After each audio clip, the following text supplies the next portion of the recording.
हे सर्व करून सुद्धा जरी तुम्हाला फिजिक्सचे न्यूमेरिकल हार्ड जात असतील तर दिलेल्या नंबरवर तुम्ही WhatsAppला मेसेज करा, आमच्या टीमला विचारा, आमची टीम तुम्हाला सांगेल. एखाद्याला मला बोलायचं असेल तर आमची टीम तुम्हाला टाइम देण्यात येईल. त्या टाइमला तुम्ही माझ्याशी डिस्कस करू शकता. मी तुम्हाला अजून तुमच्या लेव्हलनी समजायचा प्रयत्न करेन.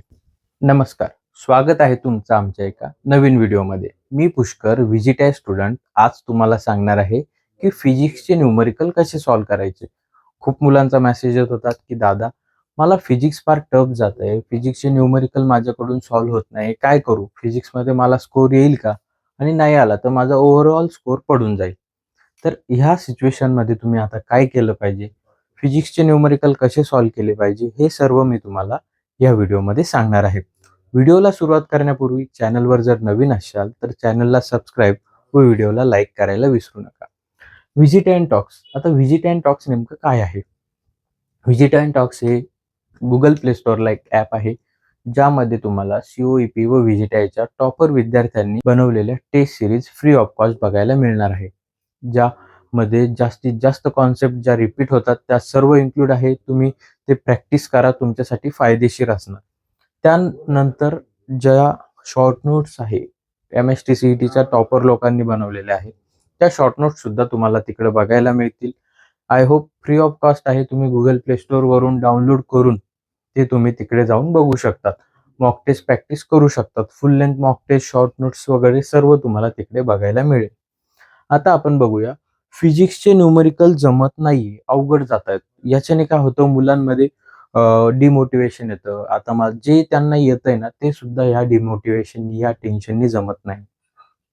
त्यामुळे अशा सिच्युएशनमध्ये तुम्ही काय केलं पाहिजे, फिजिक्सचे न्यूमरिकल कसे सॉल्व्ह केले पाहिजे, हे सर्व मी तुम्हाला या व्हिडिओमध्ये सांगणार आहे.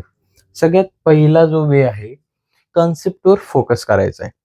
म्हणजे की कॉन्सेप्टमध्ये तुम्हाला काय सांगितलंय. जर एखादी कॉन्सेप्ट तुम्हाला येतच नाहीये तर त्याचे न्यूमरिकल्स पण तुम्हाला येणार नाही. काही मुलांना रोटेशनल डायनॅमिक्स अवघड जातो का, त्यांच्या कॉन्सेप्टच क्लिअर नसतात. रोटेशनल मोशन काय आहे, सर्क्युलर मोशन काय आहे, हे तुम्हाला कळतच नाही. त्यामुळे तुमचे क्वेश्चन सुद्धा तुम्हाला जमणार नाही. दुसरं जे महत्वाचं आहे की फॉर्म्युला शीट्स. बऱ्याचशा मुलांचे फॉर्म्युलेच पाठ नसतात आणि ते क्वेश्चन अटेम्प्ट करतात डायरेक्टली. आता distance is equal to speed upon time आहे की काय आहे हे तुम्हालाच माहित नाही, फॉर्म्युलाच माहित नाही, तर मग क्वेश्चन जमणार कसा? त्यामुळं एक फॉर्म्युलेची नोटबुक बनवायची. फिजिक्ससाठी सगळ्यात सोपा पर्याय. फॉर्म्युले एका पेजवर लिहायचे, ते पाठ करायचे की हा याचं रिलेशन काय, कशासोबत रिलेटेड आहे, असे सुद्धा क्वेश्चन्स येतात. दोन फॉर्म्युले एकत्र करून सुद्धा काही क्वेश्चन्स विचारल्या जातात. त्यामुळं फॉर्म्युले एकदा तुम्ही पाठ करा. शॉर्ट नोट्समध्ये फॉर्म्युले तुम्हाला बघायला मिळतील. ॲपमध्ये जाऊन तुम्ही चेक करू शकता.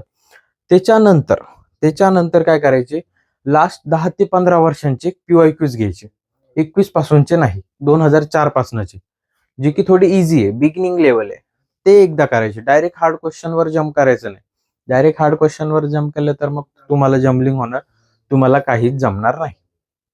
त्यामुळं आधी काय करायचं की सुरुवातीचे क्वेश्चन घ्यायचे, बिगिनिंग लेवलचे क्वेश्चन घ्यायचे, जे इझी क्वेश्चन्स आहेत ते घ्यायचे, आणि मग हळूहळू अवघड लेवलकडे शिफ्ट व्हायचं. डायरेक्ट तुम्ही अवघड लेवलकडे शिफ्ट झाले तर मग ते येणार नाही. सगळ्यात मेन मुद्दा फिजिक्सचे न्यूमरिकल सॉल्व्ह करायचा.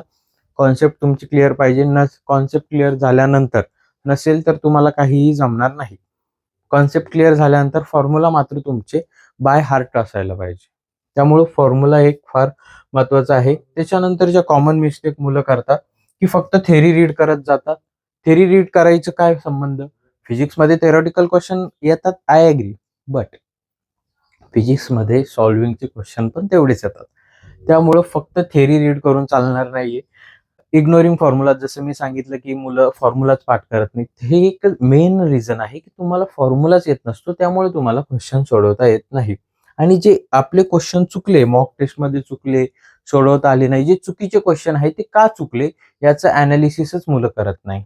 त्यामुळे ही एक गोष्ट आहे, याचं तुम्ही अनालिसिस करणं फार गरजेचं आहे. कुठं चुकतोय, कुठला फॉर्म्युला माझा रॉंग झाला, कुठलं रिलेशनशिप फॉर्म्युल्यातलं मला आलं नाही, या गोष्टीचं अनालिसिस तुम्ही केलं पाहिजे. ह्या कॉमन मिस्टेक तुम्ही टाळल्या पाहिजे. आणि जो फ्लो मी सांगितलाय की कॉन्सेप्ट क्लिअर झाल्यावर फॉर्म्युला पाठ करा, मग बिगिनिंग लेवलचे क्वेश्चन ट्राय करा, आणि मग हायर लेवलला जा. डायरेक्ट हायर लेवलला गेले तर मग तुम्हाला क्वेश्चन्स येणार नाही. हे सर्व करून सुद्धा जरी तुम्हाला फिजिक्सचे न्यूमरिकल हार्ड जात असतील तर दिलेल्या नंबरवर तुम्ही WhatsAppला मेसेज करा, आमच्या टीमला विचारा, आमची टीम तुम्हाला सांगेल. एखाद्याला मला बोलायचं असेल तर आमची टीम तुम्हाला टाइम देण्यात येईल. त्या टाइमला तुम्ही माझ्याशी डिस्कस करू शकतात. मी तुम्हाला अजून तुमच्या लेवलनी समजवायचा प्रयत्न करेल. आय होप तुम्हाला व्हिडिओ समजला असेल. डिस्क्रिप्शन बॉक्समध्ये दिलेल्या व्हॉट्सअपच्या लिंकला क्लिक करून व्हॉट्सअपच्या ग्रुपला जॉईन व्हायला विसरू नका. थँक्यू.